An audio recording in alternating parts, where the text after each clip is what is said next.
C'est pendant ces premiers jours de mon tour guidé de l'Afrique du Sud que j'ai rencontré une jeune voyageuse de Suisse qui, elle, avait déjà dans ses bagages 2 longs séjours de plusieurs mois en Inde. Nous avons partagé la même banquette. Inutile de vous dire que nous avons discuté de tous les problèmes de l'Inde, de tous les aspects, que nous avons énoncé tous les pourquoi et les comment. Ça a été mon débriefage et c'est vraiment grâce à elle si j'ai pu mieux assimiler mon expérience indienne. Elle avait aussi un cellulaire chargé de la musique de l'industrie du film indien, de Bollywood, et j'ai beaucoup apprécié. Nous pouvions partager les écouteurs. En arrivant près de Durban, elle indique que Durban est la 2e densité de population indienne la plus importante après l'Inde elle-même. Elle voudrait bien aller voir le film My Name is Khan qui y joue. Toutes les deux ensemble, nous avons convaincu notre guide de nous donner un peu de liberté et de nous laisser aller voir le film. Quel délice! J'y ai découvert l'industrie de Bollywood que je ne connaissais absolument pas. C'est devenu un peu une passion d'ailleurs et en rentrant au Canada, j'ai pu voir plusieurs autres films.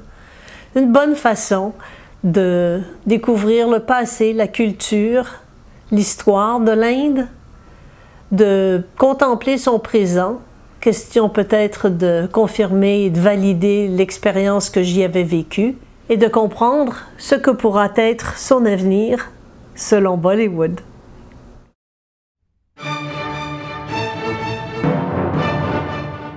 J'allais donc découvrir ce qui est pour moi l'un des plus beaux pays du monde, avec ses splendeurs et ses richesses naturelles, son climat méditerranéen, le pays aux 3 récoltes annuelles.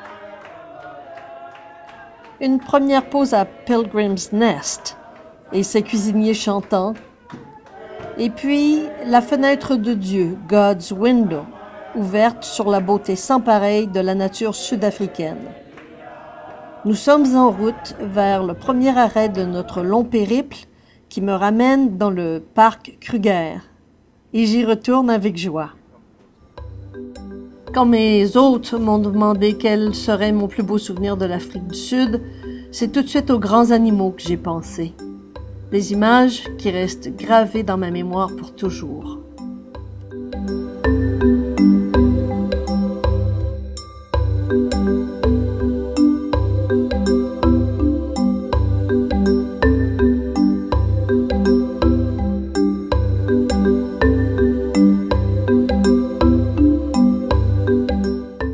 Après les Big Five, voici le caméléon immobile et le bousier qui roule sa boule de bouse. En route vers Durban, nous traversons le Swaziland, une enclave à l'intérieur de l'Afrique du Sud.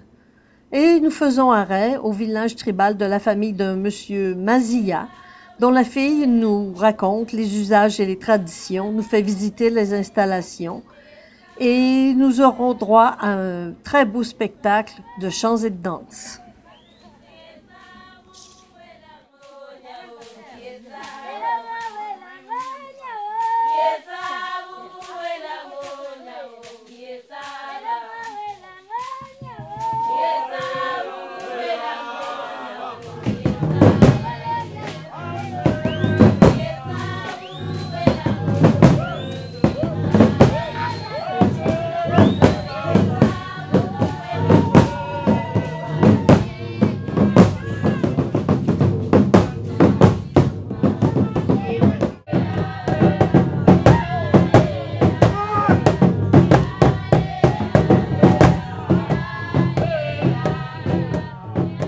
Tout au long de notre périple, les nombreux marchés d'artisanat font la joie des touristes. Prenons par exemple ces merveilleux colliers zoulous qui font l'admiration de tous. Avant d'entrer à Durban, la visite d'une autre réserve a laissé ces pachydermes nous faire la fête en compagnie des girafes et des babouins. Au programme, bain de boue des rhinocéros et des buffles, rencontres sociales où les jeunes sont invités, buffet à volonté, dans un décor enchanteur que survolent les grands oiseaux prédateurs.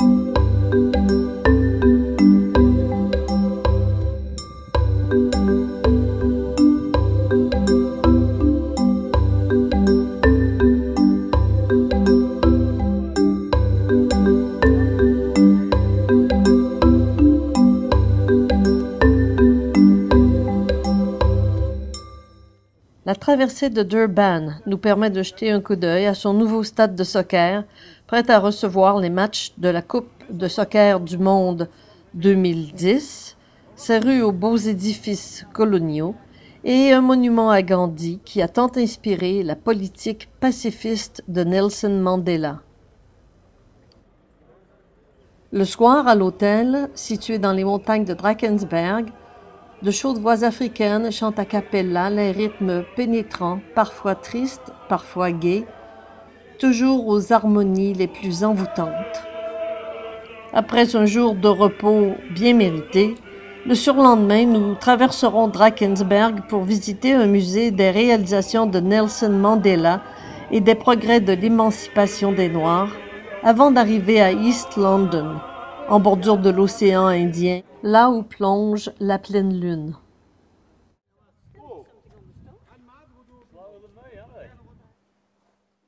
Notre horaire trop chargé, comme c'est souvent le cas des tours guidés, nous conduit vers la ville natale du président. Dans le ciel d'Umtata flotte une seule pensée, celle de la libération de son fils, le père de la nation. Et plus tard, c'est dans les environs de Port Elizabeth, un peu plus au sud, que l'océan Indien révèle de jour ses vraies couleurs et où la mer, l'air et le ciel partagent toute la gamme du bleu qui enveloppe aussi la nature.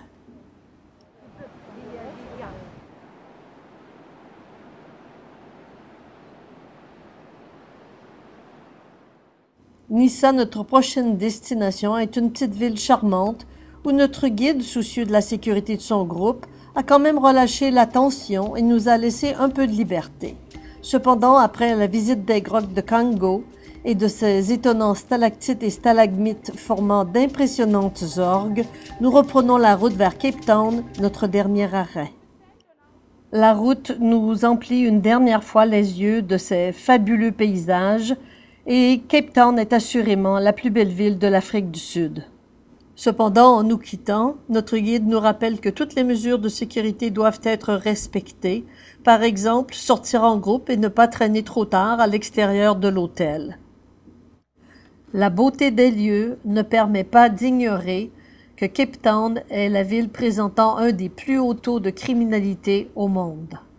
Après les visites de la montagne nommée la Table Mountain et son merveilleux panorama sur la ville de Cape Town, ainsi qu'une brève visite au Victoria Wharf sur le bord de l'eau, la visite de quelques galeries d'art au centre-ville et un tour de bus pour visiter les quartiers des environs, je prends un traversier vers Robben Island, d'où Nelson Mandela est sorti après 27 années d'emprisonnement et de travaux forcés, pour devenir le libérateur et le président de son pays.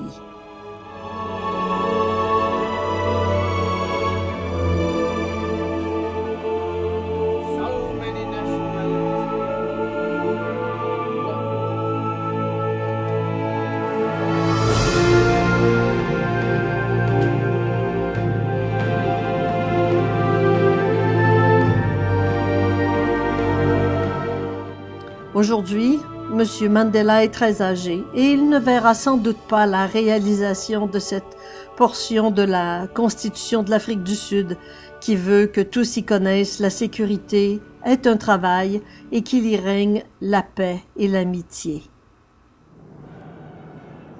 Rien n'est parfait, pas même dans ce pays qui pourrait sans doute à lui seul nourrir la moitié de l'Afrique. Le pays aux 3 récoltes et aux promesses qui tardent à se réaliser.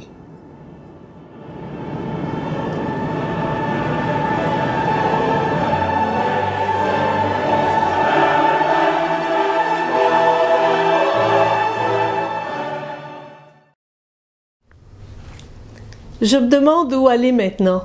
J'espère que je vous y rencontrerai. À la prochaine.